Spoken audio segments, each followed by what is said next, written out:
नाजरीन अस्सलाम वालेकुम। IAD टुडे के खबरनामे में आपका खैर मकदम करते हैं। आइए बढ़ते हैं तफसीलात की तरफ। भारत की बीजेपी पार्टी की दूसरी मियाद में चमत्कारी जीत हासिल कर लेने के बाद पता नहीं मुल्क के विकास का मुद्दा कहां चला गया, लेकिन मुल्क के जम्मू कश्मीर के खुसूसी मौक़िफ़ आर्टिकल 370 को हटाकर बीजेपी पार्टी ने मुल्क के बड़े बड़े तनाज़ात की जानिब से अवाम की तवज्जो हटा देने में ज़रूर कामयाबी हासिल कर ली है।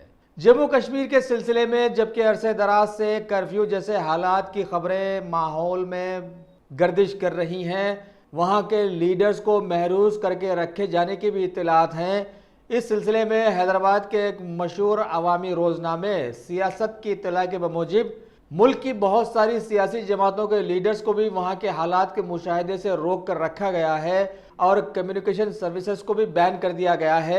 ऐसे में मिल्लत इस्लामिया की क़ियादत का दावा करने वाले ऑल इंडिया सूफी सज्जादा नशीन कौंसिल के वफद को सख्त सिक्योरिटी के साथ वहाँ का दौरा करने देना और इसके बाद इस वफद का जम्मू कश्मीर के पुरसुकून हालात पर बयान देना सारी दुनिया के लिए मशकूक साबित हो रहा है। उस वफद की क़ियादत बारगाह अजमेर के सज्जादा नशीन व दीवानजी के फर्जंद सैयद नसीरुद्दीन चिश्ती किए हैं, जो कि अरसे दराज से मिल्लत के लिए बड़े मुतनाज़ा बना हुआ थे।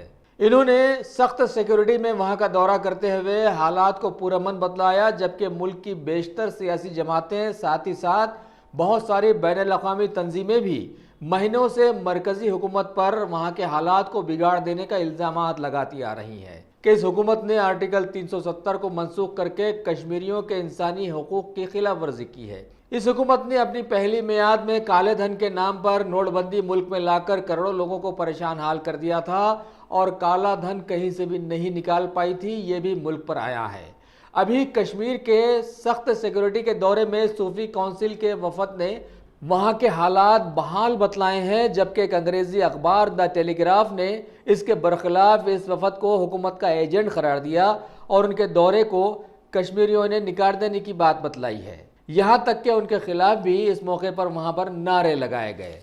साथ ही साथ कश्मीरियों के साथ इंसानी हकूक़ के जहदकारों ने इस मौके पर यह भी समझाने की कोशिश की कि ये नाम निहाद सूफी वफद कुछ दिनों पहले वज़ीर दाखिला बनाए जाने वाले अमित शाह से भी मुलाकात किया था और अब कश्मीर का सख्त सिक्योरिटी में दौरा करते हुए पैगाम अमन की बात फैला रहा है, जबकि अरसे दराज से वहाँ की हुकूमत ने खुद कश्मीरियों को घर के बाहर कदम नहीं रखने दे रही है। इसके लिए अदालत से रुजू होना पड़ रहा है। सूफी काउंसिल के वफद में दीवानजी अजमेर के फर्जंद की क़ियादत में 17 अरकान शामिल रहे हैं। वैसे वाज़ेह रहे कि आज भारत में क्या हिंदू, क्या मुसलमान, क्या सिख, क्या ईसाई, सभी के हालात बस एक सा हैं और मुल्क की GDP की हालत ज़ार से सभी वाकिफ़ भी हैं और विकास का नाम कहीं आसमान पर दूर चमकता हुआ नजर आ रहा है।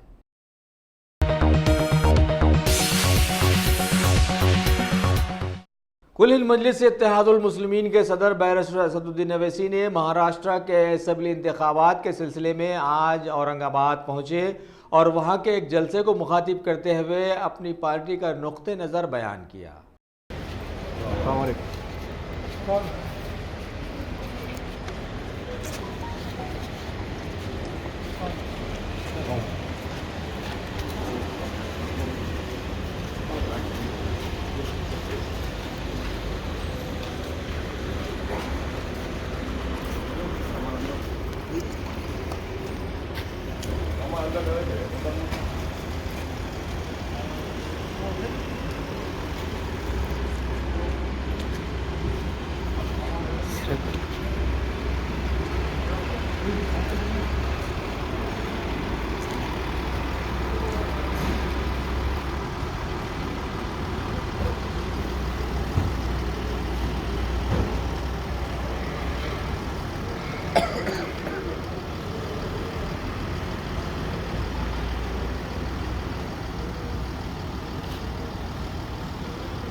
आंध्र प्रदेश के जिले वैशाखा से खबर है कि वहां के जिला एसपी बाबूजी के रूबरू आज 3 माओवादियों ने अपने आप को खुरसपुर्द कर दिया और कौमी धारे में आ गए हैं।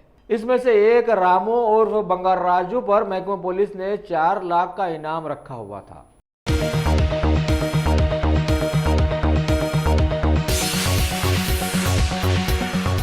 की सहूलत भी मौजूद है। अगर आप अपने घर, दुकान, सोसाइटी, स्कूल वगैरह को सेफ और क्राइम फ्री बनाना चाहते हो तो इंस्टॉल कीजिए सीसीटीवी कैमरा जो HD क्लियरिटी के साथ दस्तयाब है। गुज़िश्ता 10 साल से मुल्क भर में अपनी इन तमाम खिदमात को जारी रखते हुए आपके एतमाद को बरकरार रखने वाला नाम top selection computers, Vijayanagar colony beside Riyan hotel Hyderabad. Director Syed Rashid Ali. Phone 9849715954। Top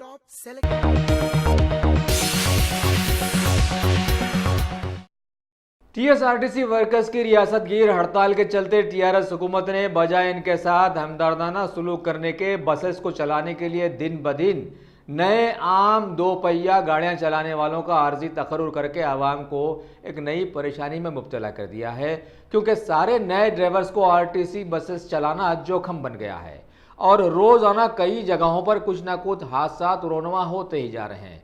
वैसे RTC की हड़ताल से आवाम पहले ही से परेशान थी, अब हुकूमत की नई काविश ने इसे मजीद परेशान करके रख दिया है।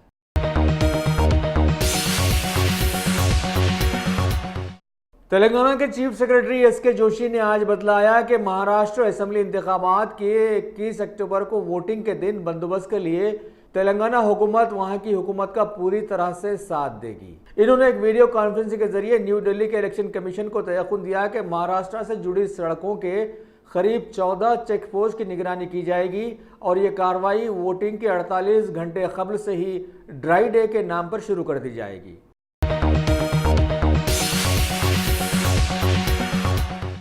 किसी ने क्या खूब कहा है कि रहने को घर नहीं है सारा जहां हमारा। आज शहर हैदराबाद के मेयर बी राम मोहन की सदारत में GHMC की स्टैंडिंग कमेटी ने एक जायजा इजलास बुलाया, जिसमें कई मेंबरान की मौजूदगी में बलदी हुदूद के 17 मसलों को हल कर देने के लिए तक़वियत दे दी गई।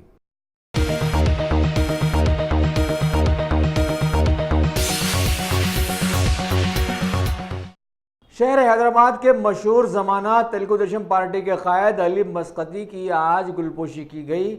इस मौके पर तेलुगु देशम पार्टी के बहुत सारे कारकुनों के साथ साथ शालीबंडा डिवीजन के ऑर्गेनाइजिंग सेक्रेटरी सैयद समीर उद्दीन भी वहां हरकियाती नजर आए।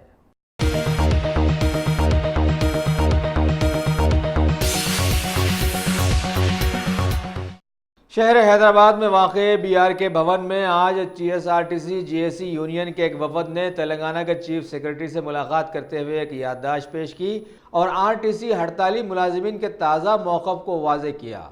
इस मौके पर TNG प्रेसिडेंट के रविंदर के साथ साथ तेलंगाना एम्प्लॉयज़ यूनियन के भी बहुत सारे लोग वहां पर मौजूद थे। सदर JAC ने इस मौके पर बतलाया कि हाई कोर्ट ने इनके 17 मुतालिबात मान लेने का हुकूमत को मशवरा दिया था और चीफ सेक्रेटरी ने भी बड़े अच्छे अंदाज में इस मौके पर इन्हें तयक़ुन दिलाया कि इस माह के अवाखिर तक हड़ताली वर्कर्स के मुतालिबात पर नजर सानी कर ली जाएगी, जबकि 19 तारीख को हड़ताली मुलाजिमीन के बंद का साथ देने के लिए तकरीबन सारे तेलंगाना के महकूमजात के लोगों ने हामी भरने का ऐलान किया है। RTC కార్మికులు ఎదుర్కొంటున్నటువంటి అనేక ఇబ్బందుల్ని కూడా ఇవాళ చీఫ్ సెక్రటరీ గారి దృష్టికి తీసుకురావడం జరిగింది. ఇవాళ చాలామంది కార్మికులు కూడా రాష్ట్ర ప్రభుత్వంతో నమ్మకంతో ఉన్నారు. గతంలో మాకు సీఎం గారు 44% ఫిట్మెంట్ తోటి PRC ఇచ్చిండ్రు, 16% ఐఆర్ ఇచ్చిండ్రు, తప్పకుండా మా సమస్యల పరిష్కారం జరుగుతున్న ఒక నమ్మకంతో ఉన్నారు. ఆ నమ్మకాన్ని ఇలా నిజం చేయాల్సినటువంటి బాధ్యత రాష్ట్ర ప్రభుత్వం మీద ఉందన్న విషయాన్ని ఇలా చీఫ్ సెక్రటరీ గారికి విన్నవించడం జరిగింది. అలాగే ఎందుకంటే ఇలా చిన్న RTC కార్మికులు అంటే చాలా చిన్న ఉద్యోగస్తులు, ఇలా ఒక అభద్రతా భావానికి లోనై మా గురించి ఎవరు పట్టించుకునేటువంటి ఒక ఆవేదనతోటి ఇలా కొంతమంది ఆత్మహత్యలు చేసుకోవడం జరుగుతూ ఉన్నది. ఇలా శ్రీనివాసరెడ్డి అనేటువంటి డ్రైవరు, అలాగే సురేందర్ గౌడ్ అనేటువంటి ఒక కండక్టరు, అలాగే ఆ కుటుంబాలకు చెందినటువంటి కుటుంబీకులు కూడా కొంతమంది ఆందోళనతోటి ఇలా చనిపోవడం జరిగింది. నిజంగా ఇటువంటి చనిపోవడం జరగడం అనేది తెలంగాణ ఉద్యమంలో చూసినాం, ఆ రోజు మళ్ళీ ఇలా RTC కార్మికుల సమ్మెలో చూస్తూ ఉన్నాం. అందుకని ఇవాళ తెలంగాణ ఉద్యోగ సంఘాల జేఏసీ కూడా మొన్ననే ఒక సమావేశాన్ని ఏర్పాటు చేసుకొని ఆర్టీసీ జేఏసీ నాయకులు కలిసినటువంటి సందర్భంలో వారికి మేము భరోసా ఇవ్వడం జరిగింది. తప్పకుండా ఇలా ఎవరు కూడా ఆర్టీసీ కార్మికుడు ఆత్మహత్యలు చేసుకోవద్దు, అధైర్యానికి లోను కావద్దు, ఆత్మస్థైర్యాన్ని కోల్పోవద్దు. తెలంగాణ ఉద్యోగుల జేఏసీ మీ వెంట ఉన్నది. తప్పకుండా మీ సమస్యల పరిష్కారానికి కృషి చేస్తామని చెప్పి కూడా వారికి మేము ఆ మాట ఇవ్వడం జరిగింది. ఆ రోజు మరి ఆర్టీసీ జేఏసీ నాయకుల ఆధ్వర్యంలో జరిగినటువంటి సమావేశాన్ని కూడా వారికి మేము భరోసా ఇచ్చినాం. తప్పకుండా గతంలో మా పీఆర్సీ వచ్చిన తర్వాత మీ పీఆర్సీ వచ్చింది, మా సమస్యల పరిష్కారంతో మీ సమస్యల పరిష్కారమైనాయి. తప్పకుండా ఇవాళ తెలంగాణ ఉద్యోగుల జేఏసీ కూడా ఆర్టీసీ కార్మికుల సమస్యల పరిష్కారం కొరకు కూడా కృషి చేస్తున్న విషయాన్ని కూడా వారికి మాట ఇచ్చిన విషయాన్ని కూడా ఇవాళ చీఫ్ సెక్రటరీ గారు చెప్పినాం. ఎందుకంటే ఇవాళ జరుగుతున్నటువంటి ఆందోళన వల్ల ఇవాళ ఆర్టీసీ కార్మికులు మేము ఒంటరైనటువంటి భావనతో ఉన్నారు. అందుకనే వాళ్ళకు ఉద్యోగుల జేఏసీ పక్షాన ఇచ్చినటువంటి హామీని కూడా ఇవాళ రాష్ట్ర ప్రభుత్వం ముందు పెట్టినాం. అందుకనే ఇవాళ జరుగుతున్నటువంటి సమ్మెలో జరుగుతున్నటువంటి పరిణామాల్ని ఇవాళ దృష్టిలో పెట్టుకొని రాష్ట్ర ప్రభుత్వం కూడా ముందుకు సాగాలని చెప్పి కూడా వారు కోరుతా ఉన్నాం. ఇప్పటికే హైకోర్టు పక్షాన కూడా ఒక మరి నివేదికను ఇవ్వడం జరిగింది. దానిలో కూడా ఉత్తర్వుల్లో కూడా కొంత మరి ఇటు ప్రభుత్వానికి కార్మికులకు అనుగుణంగా మరి కొంత పరిష్కారం జరగాలంటే రీతిలో హైకోర్టు సూచనలు కూడా జారీ చేయడం జరిగింది. ఇలా వీటన్నిటినీ దృష్టిలో పెట్టుకొని ప్రత్యేకంగా ఆర్టీసీ కార్మికులు పడుతున్నటువంటి ఆవేదనను దృష్టిలో పెట్టుకొని ఆ సమస్యల పరిష్కారం జరగాలని చెప్పి గౌరవ ప్రభుత్వ ప్రధాన కార్యదర్శి గారికి చెప్పుకున్నాం. అట్లాగే ఇవాళ మాకున్నటువంటి సమస్యలు కూడా ఇవాళ ఆర్టీసీ కార్మికుల సమస్యలే కాదు, ఇవాళ తెలంగాణ ఉద్యోగులకు కూడా సమస్యలు ఉన్నాయి. దాదాపు ఇప్పటికే 15 అంశాలతో ఉన్నటువంటి డిమాండ్ల పత్రికను గతంలోనే మేము రాష్ట్ర ప్రభుత్వానికి అప్పచెప్పినాం. ఎందుకంటే 1/7/2018 నుంచి మాకు పీఆర్సీ రావాలి. ఇవాళ 2 డిఏలు డ్యూ ఉన్నాయి. ఇంకా ఆంధ్రాలో తెలంగాణ ఉద్యోగులు పనిచేస్తున్నారు, వాళ్ళు ఇంతవరకు బయటికి రాలేదు. మా సిపిఎస్ ఉద్యోగులకు మరి సిపిఎస్ను రద్దు చేసి పాత పెన్షన్ విధానం తీసుకున్నటువంటి సమస్యను కూడా ఇవాళ వారి ముందు పెట్టడం జరిగింది. అట్లాంటి అనేక అంశాలు కూడా ప్రత్యేకంగా ఇవాళ మరి చీఫ్ సెక్రటరీ గారు చెప్పినాం. అలాగే రెవెన్యూ శాఖలో కూడా మరి అనేకమైనటువంటి పని ఒత్తిడి కొనసాగుతూ ఉన్నది. చాలా ఖాళీలు ఉన్నాయి. తహసీల్దార్లను కూడా మరి ఎలక్షన్ల ముందు ట్రాన్స్ఫర్ చేసిళ్ళు, మళ్ళీ వాళ్ళని వెనక్కి తీసుకురాలేదు. మరి ఇట్లాంటి సమస్యలను కూడా వారి ముందు పెట్టడం జరిగింది. ఇలా కాంట్రాక్ట్ ఉద్యోగుల రెగ్యులరైజేషన్, అవుట్సోర్సింగ్ ఏజెన్సీలను రద్దు చేసి ప్రభుత్వమే నేరుగా జీతాలు చెల్లించినటువంటి డిమాండ్ను కూడా ఇవాళ అందులో మేము చేర్చడం జరిగింది. మా పెన్షనర్ సోదరులందరికీ, పెన్షనర్ పెద్దలందరికీ కూడా ఇవాళ మరి 15% క్వాంటమ్ ఆఫ్ పెన్షన్ ఎవరైతే 70 సంవత్సరాలు పూర్తి చేసుకున్న వాళ్ళు ఉన్నారో వాళ్ళందరూ కూడా చెల్లించాలని చెప్పి కూడా వారికి మేము స్పష్టంగా చెప్పడం జరిగింది. ఈ అన్ని అంశాల పట్ల మరి సిఎస్ గారు కూడా సానుకూలంగా మరి స్పందించారు. త్వరలోనే మీ సమస్యల పరిష్కారం జరుగుతుంటే ఒక హామీ ఇవ్వడం జరిగింది. మాకు కూడా ఆశ ఉన్నది. ఎందుకంటే మొన్న ముఖ్యమంత్రి గారు కూడా కలిసినప్పుడు కూడా ఆయన ఒక మాట చెప్పడం జరిగింది. ఈ 24వ తారీఖు ఎన్నికల కొనసాగుతూ ఉన్నది. 24 తర్వాత తప్పకుండా మీ సమస్యల పరిష్కారం చేస్తామన్నటువంటి హామీను ఇవ్వడం జరిగింది. ఆ ఏదైతే సమస్యలు ఉన్నాయో ఆ సమస్యలన్నీ కూడా ఇవాళ చీఫ్ సెక్రటరీ గారి దగ్గర మేము పెట్టినామన్న విషయాన్ని ఈ సందర్భంగా మీ అందరూ కూడా తెలియజేసుకుంటా ఉన్నాం. మాకు కూడా మరి కొంత చీఫ్ సెక్రటరీ గారితో కలిసిన తర్వాత ఒక నమ్మకం ఏర్పడ్డది. తప్పకుండా ఈ సమస్యల పట్ల ఈ నెలాఖరులోగానే ఒక పరిష్కారం దొరుకుతున్నటువంటి భావన జరిగిందనే విషయాన్ని కూడా ఈ సందర్భంగా మీ అందరూ కూడా తెలియజేసుకుంటూ మాకు కూడా మేము ప్రభుత్వానికి కూడా మరొకసారి విజ్ఞప్తి చేస్తున్నాం. ఇలా ఆర్టీసీ సోదరుల సమస్యను పరిష్కరించండి, దానితో పాటు ఇలా ఉద్యోగులకు ఉన్నటువంటి సమస్యలు కూడా వెంటనే పరిష్కరించాలని చెప్పి కూడా రాష్ట్ర ప్రభుత్వానికి మీ ద్వారా విజ్ఞప్తి చేస్తాం.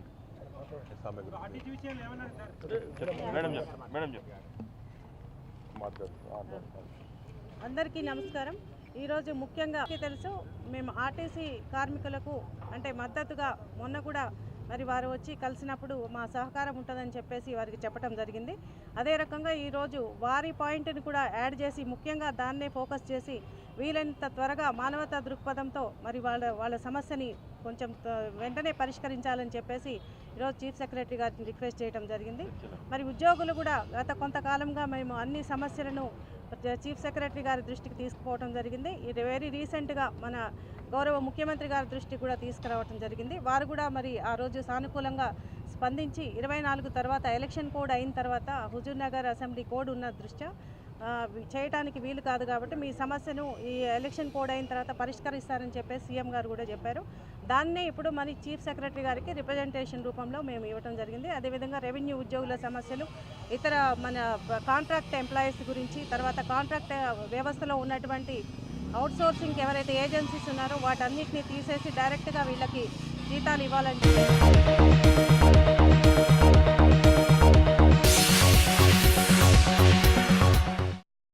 Top selection computers.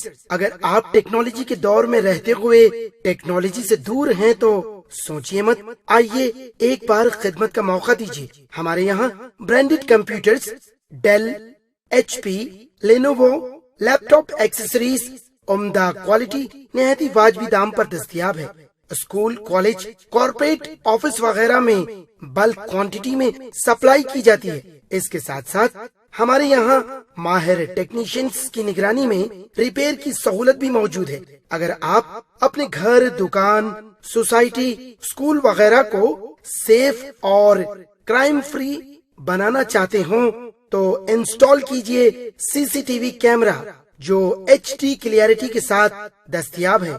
गुज़िश्ता 10 साल से मुल्क भर में अपनी इन तमाम खिदमात को जारी रखते हुए आपके एतमाद को बरकरार रखने वाला नाम top selection computers, Vijayanagar colony, beside Riyan hotel, Hyderabad.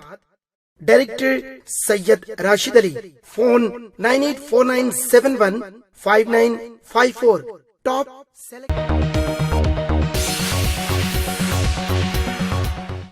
TSRTC हड़ताली मुलाजिमीन से इजहार यगानीगत करते हुए आज वीमेन एंड ट्रांसजेंडर ऑर्गेनाइजेशन के लोगों ने भी इनका साथ देने का वादा किया और CM KCR को तरगीब दी कि फौरन इनके मुतालबात कबूल कर लें और हुकूमत के साथ साथ अपनी इज्जत भी बचा लें।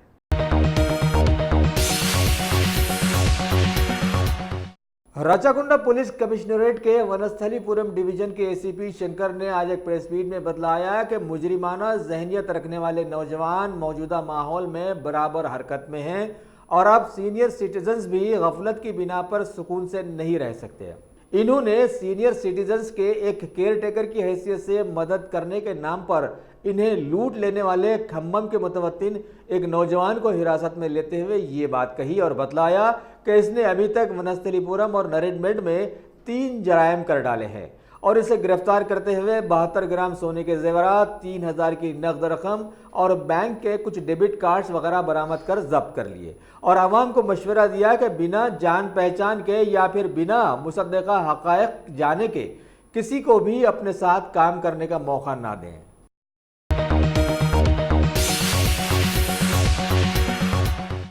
TSRTC के हड़ताली मुलाजिमीन का साथ देने का ऐलान करते हुए हैदराबाद की मशहूर ज़माना उस्मानिया यूनिवर्सिटी के बाएं बाजू जमातों की स्टूडेंट्स यूनियन के तुलबा ने आज TRS हुकूमत के प्रगति भवन तक एक रैली निकालने की कोशिश की, लेकिन हुकूमत की पुलिस ने आड़े आते हुए उन्हें बीच से ही गिरफ्तार कर लिया और उन्हें एहसास दिलाया कि जिस तरह से वो खामोशी से काम कर रहे हैं वैसे ही सभी को काम करना चाहिए।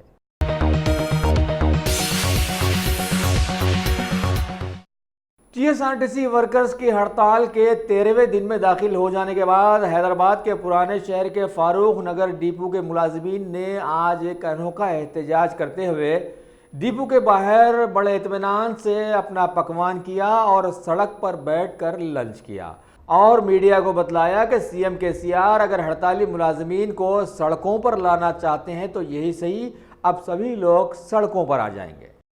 स्ट्राइक ओके आज को 12 दिन हुआ हमारे CM साहब का, कोई भी इतना भी 13 दिन हो जा रहा, आज को 12 दिन कंप्लीट हो गए, ये 13वां दिन चल रहा। तो आज भी हमारे CM साहब हमारे को कुछ भी ऐसा उनको एक जू काटे जैसा नहीं हो रहा, एक चिमटी काटे जैसा नहीं हो रहा। क्यों?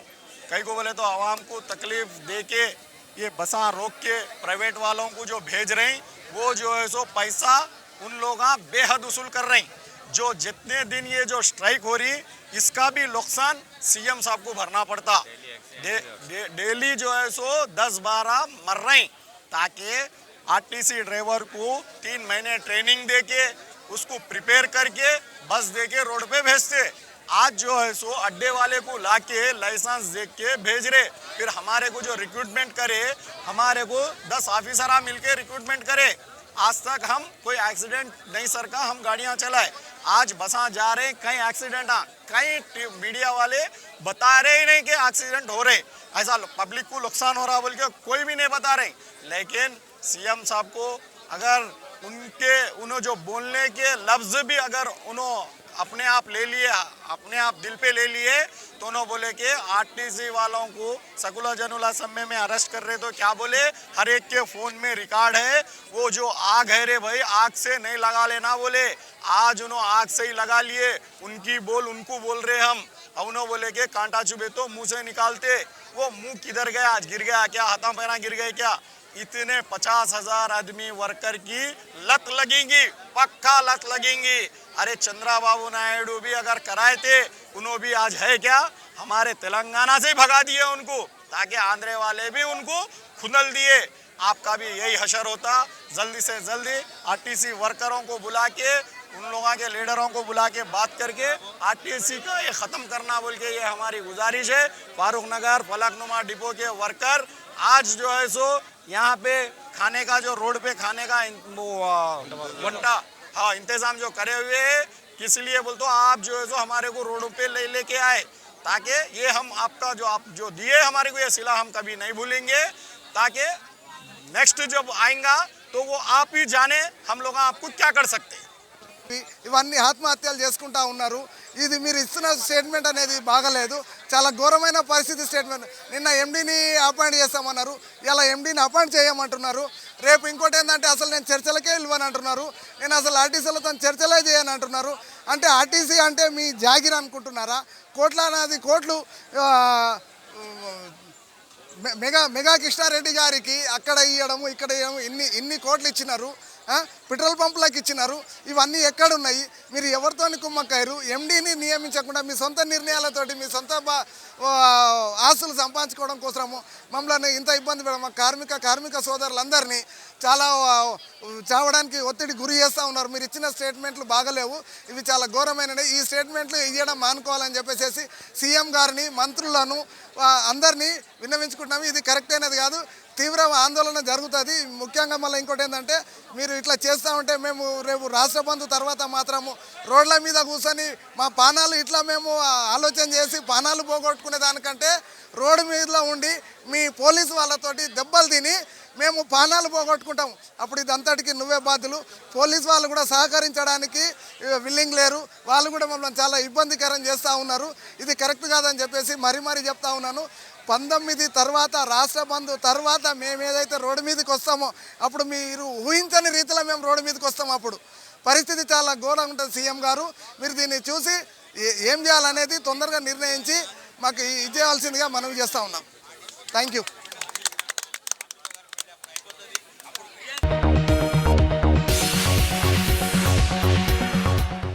शहर हैदराबाद के वनस्थलीपुरम में वाक़ शक्ति नगर की एक ज़ेर तामीर इमारत वासवी नीलयम की तीसरी सुनसान मंजिल पर मौके का फ़ायदा उठाकर मिलने वाले एक आशिक ने आज अपनी माशूक़ा को वहां पर बुलाकर तीसरी मंजिल से उसे नीचे ढकेल दिया।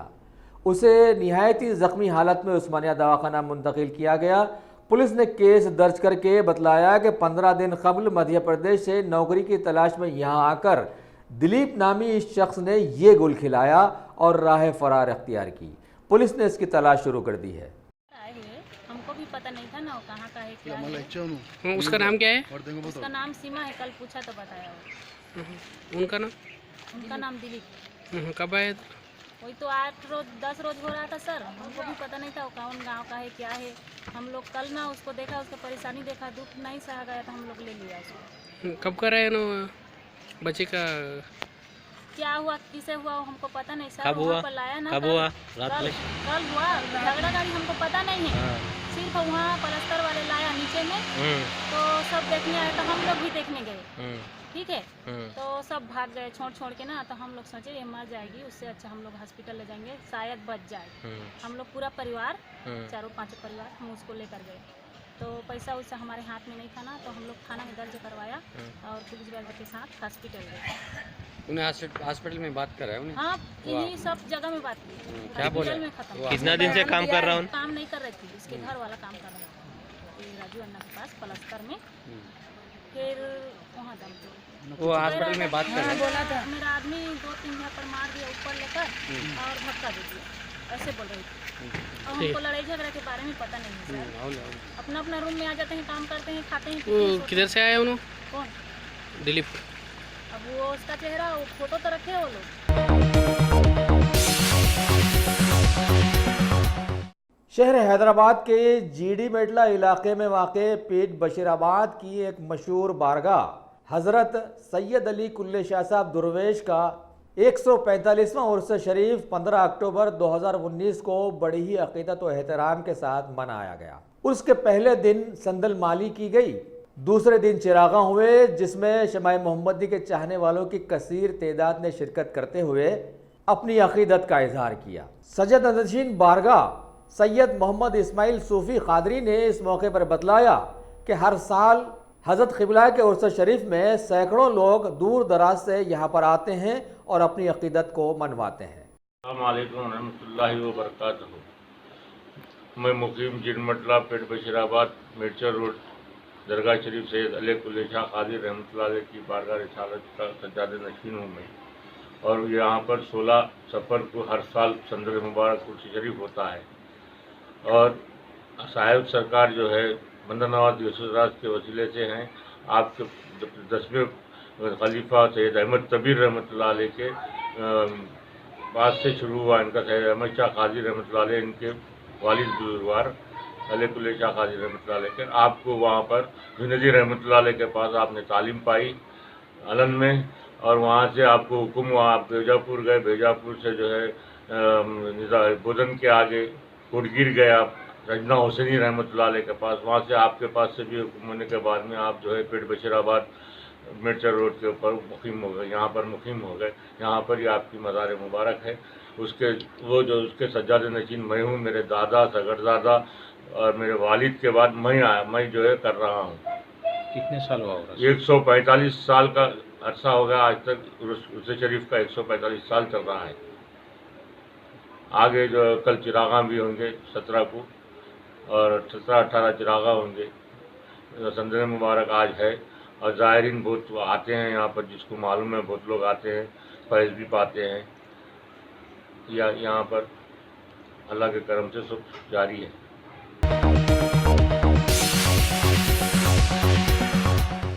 तेलंगाना के एक और किसान की खुदकुशी कर लेने की कोशिशों की खबर मिली है। ज़िले वनप्रति के पेब्बूरू गांव से ताल्लुक़ रखने वाले इस किसान के ताल्लुक़ से बतलाया गया कि इसने अपने अराजी के सिलसिले में सर्वे के लिए सालों से तहसीलदार, कोर्ट कचहरी, कलेक्ट्रेट वगैरह के चक्कर लगाता आ रहा था, जबकि वहां का तहसीलदार इस काम के लिए उससे भारी रकम रिश्वत के तौर पर तलब कर रहा था। लिहाजा इसने आखिरकार थक हार कर तहसीलदार के ऑफिस के रूबरू ही आज खुदकुशी करने की कोशिश की, जिसे फौरी तौर पर तिब्बी इमदाद पहुंचा दी गई। लिहाजा इससे मालूम हुआ कि तेलंगाना के असली हालात अभी कैसे चल रहे हैं।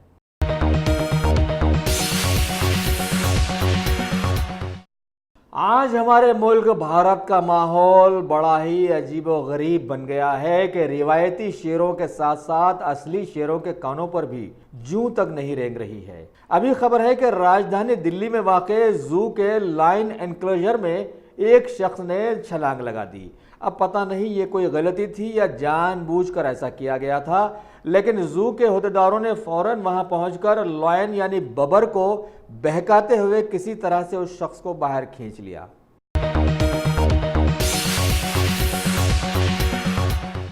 मगरबी बंगाल में हिंदुस्तान और बांग्लादेश की सरहद पर बांग्लादेश बॉर्डर गार्ड की फायरिंग में बीएसएफ का एक जवान हलाक और दूसरा जख्मी होगा। कई दहों के बाद दोनों ममालिक के दरमियान फायरिंग का तबादले का यह पहला वाकया है। सरकारी ज़राए के मुताबिक बीएसएफ का हेड कांस्टेबल ज़िले मुर्शिदाबाद के बॉर्डर पर किसी गैर कानूनी सरगर्मी को रोकने की कोशिश कर रहा था। इसी दौरान दोनों ममालिक के कमांडरों की एक फ्लैग मीटिंग भी हुई और मुस्तकबिल में ऐसे किसी वाक़े के यादगार न होने पर जोर दिया गया।